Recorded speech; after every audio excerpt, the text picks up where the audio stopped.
오미크론으로 하루 확진자 3만 명을 바라보는 상황. 이런 상황에서 만약 대선 투표 전에 코로나에 걸린다면 현재로선 투표하지 못할 가능성이 높습니다. 지금 같은 확진자 추세로는 수십만 명까지도 투표권 행사가 어려워질 수 있다는 것인데요.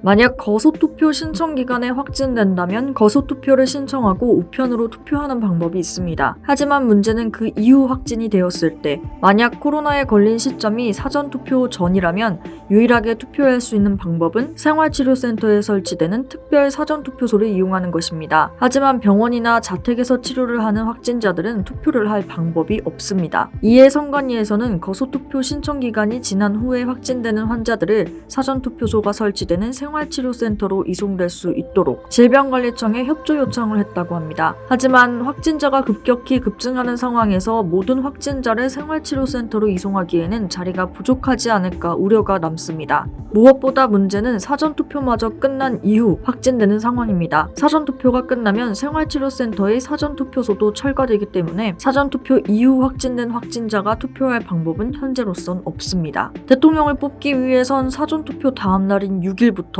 본투표 날인 9일 사이에 절대, 결코 무슨 일이 있어도 코로나에 걸리지 말아야 하는 것인데요. 하지만 다짐한다고 해서 안 걸릴 수 있는 코로나도 아니고, 게다가 전문가들은 투표날이 있는 3월쯤엔 일일 확진자 수 10만 명까지도 예견하는 상황. 사전투표 이후와 본투표 사이 이 기간 동안 많게는 수십만 명까지도 확진자가 발생할 수 있는 상황인데요. 그 말은 곧 수십만 표가 사라질 수도 있다는 말. 더군다나 이번 20대 대선은 양강 두 후보가 계속해서 접전을 기록하고 있어 한 표 한 표가 매우 중요한 상황. 이것은 어떤 의미에서는 선거법에서 예상치 못한 사태이기 때문에 여야 정치권하고 그 다음에 선관위하고 나름대로 머리를 맞대가지고 방안을 좀 마련할 필요가 있다고 봅니다. 왜냐하면 지금 박빙의 선거 기간 동안에 10만 명 상회한 표는 만만치 않은 거기 때문에, 그러나 이게 서로 합의보기 쉽지 않을 거예요. 왜냐하면 확진받은 사람을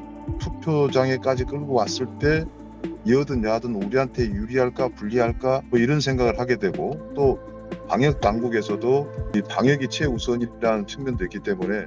다만 확진자가 아닌 밀접 접촉에 의한 자가격리자는 투표가 가능하다고 합니다. 지자체에서 특별 외출 허가를 받고 본투표날 투표 종료 전에 투표소에 도착한다면 공식 투표가 종료된 오후 6시 이후 별도의 임시기표소에서 투표를 할 수 있습니다. 이는 투표 종료 시각 전에 줄을 서 기다린 유권자는 오후 6시 이후에도 투표할 수 있다는 예외 조항을 활용한 선관위의 방안입니다. 그런데 여기서 잠깐, 백신 패스가 도입된 이후의 첫 투표, 과연 투표소에도 백신 패스가 적용될까요? 선관위에 문의한 결과 이에 대해 아직 결정된 바가 없고 적용 여부와 방안을 논의 중인 상태라고 합니다. 코로나 이후 전 세계적으로 전 국민이 대통령을 뽑는 선거가 많지 않았기에 전문가들도 코로나 속 대선 투표의 선례를 찾기 어려운 상황이라고 하는데요. 과연 한국이 그 첫 번째 선례가 될 수 있을까요?